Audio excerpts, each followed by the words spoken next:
33 males, have been married to my wife, 31F, for 6 years and we have a 3-year-old kid. We are very happy together and I am lucky to be married to a very kind and smart woman. My wife's best friend Anna, fake name for anonymity, has been living with us for the last 6 months. I wanted to talk about Anna to give a full context of why I am making my decision. Anna is my wife's best friend since school days. Anna was living in the city with her boyfriend, and we live in the suburbs of that city. They seemed happy together and were in relationship for 2 years. However, my wife noticed bruises on Anna's hand last year and asked her about it. Initially, Anna dismissed it as work-related injuries. My wife kept on probing, and we learned that Anna was in an extremely toxic and abusive relationship. Her boyfriend lost his job last year and became extremely controlling and abusive towards her. He constantly accused her of cheating. Anna denies it, made her link her phone messenger to his computer and started micromanaging finances. There was an incident of domestic violence that was the final straw on my wife, and I had to rush to the hospital to look after Anna.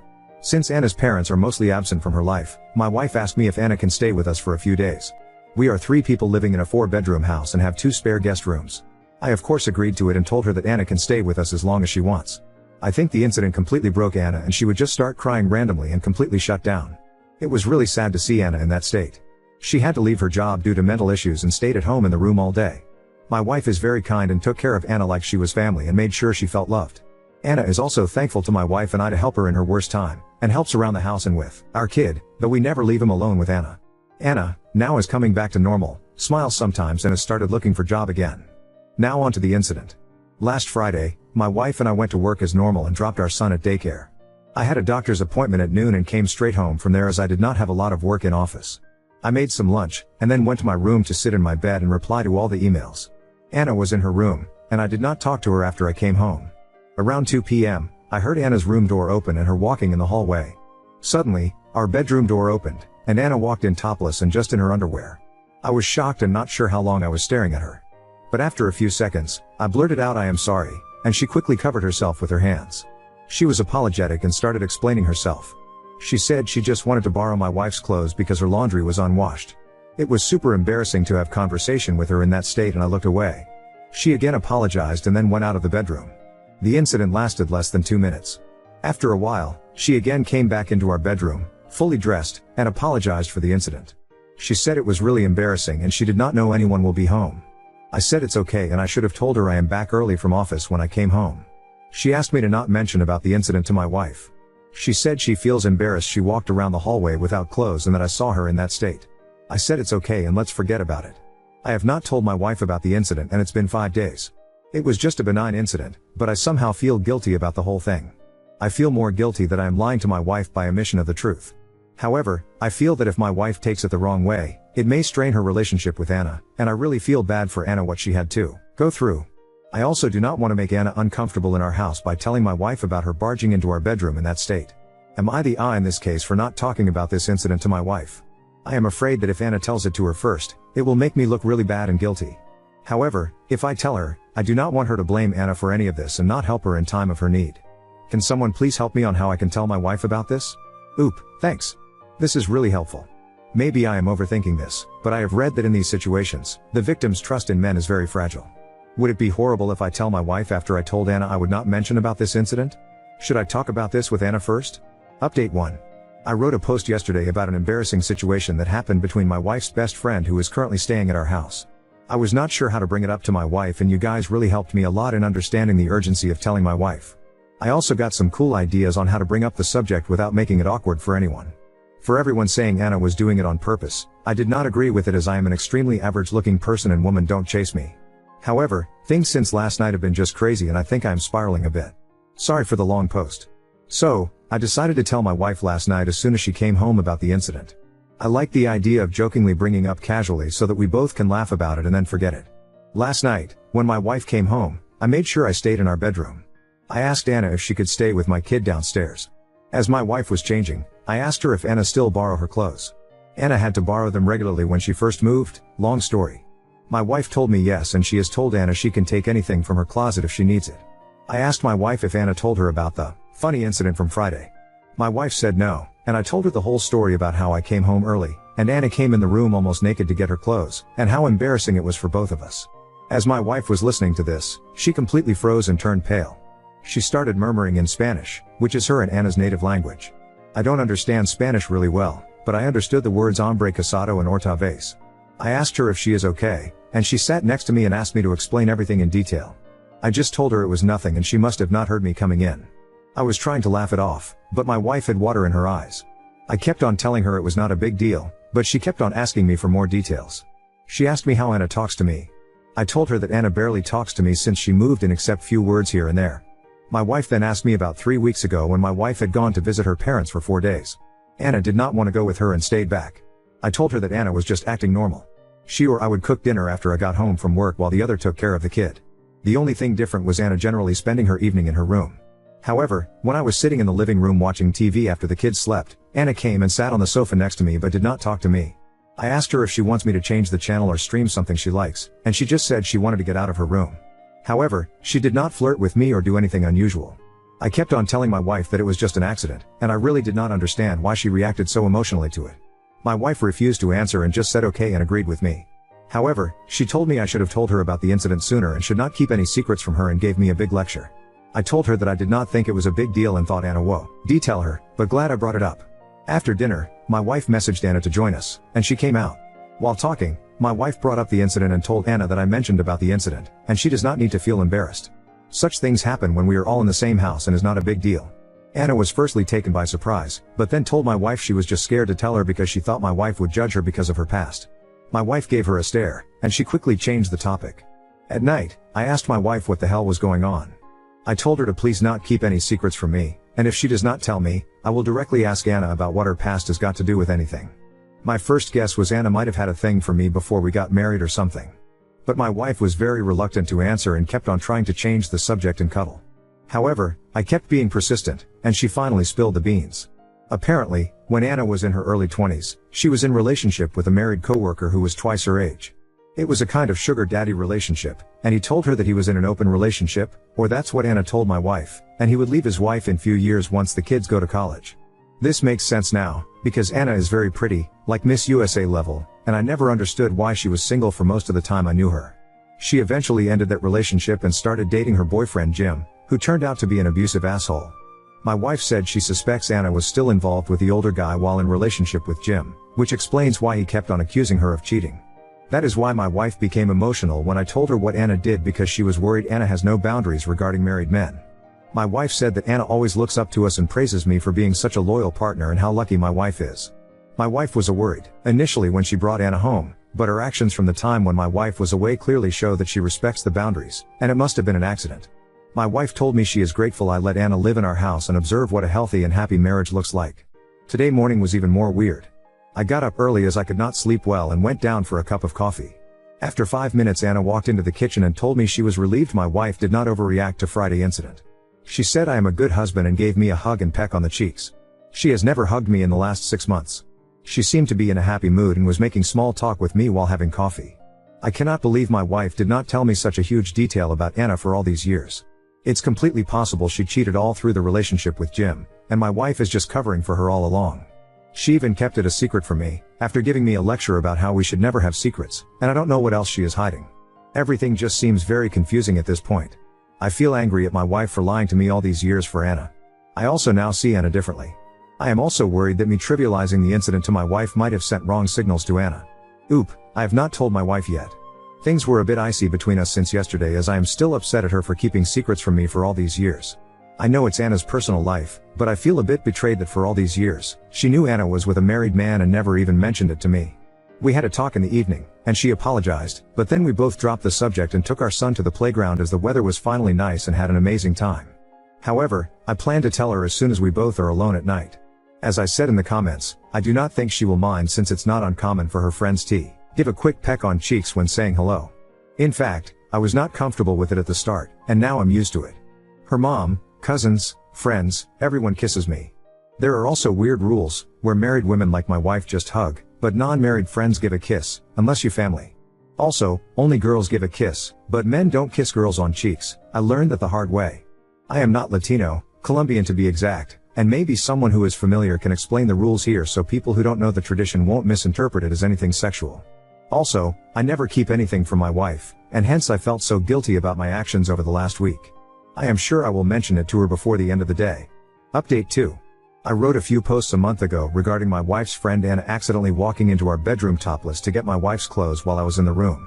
We addressed the issue the next day, but I learned more about Anna's past and why my wife was uncomfortable due to the situation. My wife and I talked to Anna and told her it was not a big deal and we all decided to move on from the incident. After I posted the update, a lot of you advised me to tell my wife about Anna hugging and kissing me on the cheek the following morning. I felt uncomfortable with the situation and the comments really made me nervous.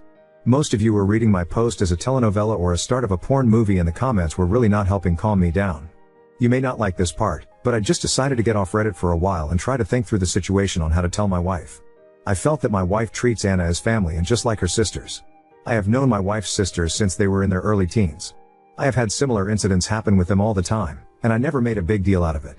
There were so many times we had to tell them to keep their tops on when sitting in our backyard pool area when they were younger, and God knows how allergic they are to wearing pants around the house. However, I just treat them as they are my sisters. I decided I need to do the same with Anna and treat her like my wife's sisters. I also wanted to communicate that clearly to both Anna and my wife so that we don't get in such uncomfortable situations anymore.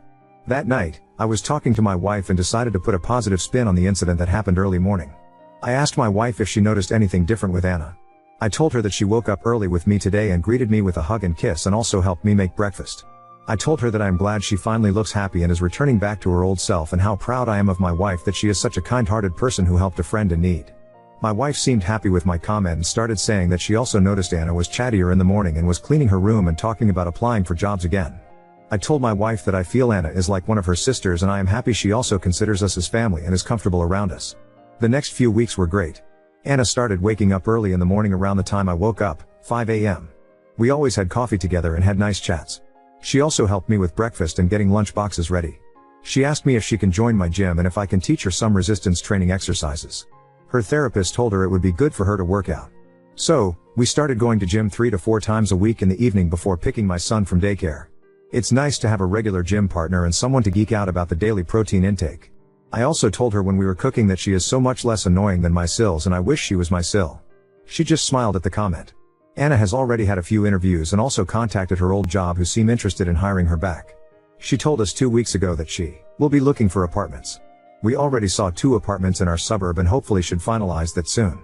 My wife jokingly told her that her dating prospects are going to be bleak if she stays in our suburb, but Anna told us that she is going to stay away from relationships at least for a while now and work on herself.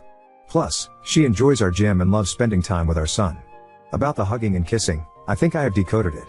A hug from Anna is normal and I get one every morning. However, I think she kisses people on cheeks as a way to say thank you. Things are really looking positive for Anna and we are very happy that she was able to get through a bad patch in her life. She had isolated herself from everyone after the incident 7 months ago. However, she plans to join my wife and son on her summer trip to my in-laws in few weeks, unless there are any updates on the employment front. I just hope the best for her and I'm glad that I did not make a big deal out of the situation. I am also glad to have such a kind and understanding wife who was there for her friend in need. Uncovered my parents' lies about a hereditary illness that could affect my son, and now they beg me for silence. I, 28F, recently found out I have a serious hereditary illness that's going to screw up my life, and I am so mad I can barely type this out. It's a degenerative illness, no cure, nothing. My body's just gonna slowly get worse. And the kicker? My parents have known this could happen my whole life and never said a damn word. This illness runs in my family. My dad's mom had it. His sister, my aunt, died from it a few years ago. I was living overseas when she passed, and my parents told me it was cancer. Cancer? They lied right to my face. It wasn't until I got diagnosed that they finally came clean and admitted she had the same illness I do. When I confronted them, my dad wouldn't even give me a straight answer. I asked if he had it too, and he dodged every single question, acting like I was overreacting. My mom, on the other hand, tried to justify it by saying they didn't want me living in fear. Are you kidding me? I could have been prepared. Instead, they chose to let me walk into this blind. And here's where it gets worse. I have a 2-year-old son. My child might have this, and they never told me I was at risk. I could have had him tested, made informed decisions, anything. But no, they took that from me, and now I live in constant fear for him too. Then my mom had the nerve to ask me if I would have rather not been born than deal with this. Can you believe that? She turned it around on me, like I'm the monster for even thinking it. And you know what? Yes, I said it. Yes, I would rather not have been born than deal with this disease. They made a selfish choice, and now I'm paying for it. They knew the risks and did it anyway, for themselves. They wanted kids, and now I'm stuck with this. I called them selfish, and I meant every word. Now, they're begging me not to tell my younger siblings. They don't know about this yet, Haven't been tested, and my parents want to keep it that way. They're hoping they'll get lucky, but I'm not going to lie to them. I refuse to let them be blindsided like I was. They deserve to know the truth. I've gone low contact with my parents. I can't stand to even think about them right now. My mom keeps trying to guilt trip me, saying they were just trying to protect me. Protect me from what? The truth? No, they weren't protecting me. They were protecting themselves, from the guilt of knowing they passed this on, and now they want me to protect them too. But I won't. I love my son and my siblings too much to lie to them. Ida forgoing Elsie and refusing to keep their secret, even though they claim they were just trying to protect me? Update 1. My parents are pissed that I told them without waiting for the right time, but I don't regret it. My siblings deserve truth, and I wasn't going to let them live in ignorance like I did. Update 2. I told my siblings we met at my sister's house, and I just came out with it. I told them what I had and said that it was hereditary. My sister thanked me for telling her. Told me she would get tested but seemed distant. It is very heavy. So I have been giving her space but made it clear that I am there for her. My brother looked horrified. He and his fiancée had just started trying for a baby, and the fear in his eyes was immediate. His fiancée, who works as a senior nurse in palliative care, didn't take it lightly either. She deals with degenerative diseases every day and had a family member die from one, so this news hit her hard. She immediately took control of the situation. She has a lot of connections in the medical field because of her work, and she's been pulling strings to get my brother's test done as fast as possible. She's also been making sure I get the care I need, reaching out to specialists she knows personally. She's actually moving things around and calling in favors to ensure I'm seen quickly. On top of that, she's been adamant that I need to see a counselor, pushing me to get emotional support. Given her experience, she knows how hard this is going to be, and I'm grateful she's making it happen, because I wouldn't know where to begin. My husband and I have also been having difficult conversations about the future. We've decided to make my will, and I've been clear with him about when I won't want to continue living if things get too bad. I've also started recording videos for my son. I watched P.S. I Love You years ago, and the idea of leaving something behind for my husband and son feels like a way to hold on to a part of me. We're planning to speak to a child psychologist soon to figure out the best way to prepare our son for what's coming, though we haven't started yet. And also to weigh our option about him and the possibility of him getting this illness from me. We are not going to make a uniform decision. On Saturday, our parents invited all of us over to their house, saying they wanted to talk. My sister came too, but she didn't stay long. As soon as my parents started explaining how they kept the illness hidden to protect us, she couldn't take it. She stood up, said she couldn't handle it, and left. She's been distant since, and it feels like I've lost her a little. I know she's terrified, but it still hurts to see her pulling away. After my sister left, everything exploded. My parents turned on me, blaming me for ruining the family and accusing me of causing all this chaos by telling the truth. They kept saying they did it to protect us, but I just couldn't respond anymore. That's when my brother's fiancée stepped in. She completely laid into them, telling them that they had no right to keep something this serious from us. She told them they hadn't protected us, they had betrayed us, and I was so relieved she stepped in because I didn't have the energy to argue anymore. Then my dad snapped. He started shouting at her, telling her to stay out of it, and he shoved me. I couldn't even react, I was so shocked. My husband immediately stepped between us, grabbed my dad's arm, and told him he better never touch me again. My dad just kept shouting, saying I was the one who was tearing the family apart and blowing everything out of proportion. That was it. We left. My brother and his fiancée walked out with us, and since then, none of us have spoken to my parents. They've been calling, but I don't want to hear their excuses. They're still insisting they did everything to protect us, but it feels like they were just protecting themselves from guilt. I don't have the energy for their manipulations anymore. Right now, my brother and I are focused on getting tested. His fiancée is doing everything she can to keep things moving forward. She's been an incredible support, and we're relying on her to help us navigate what's next. I'm focusing on my son, my husband, and preparing for the future. There's too much at stake to keep fighting about a secret that never should have been kept in the first place.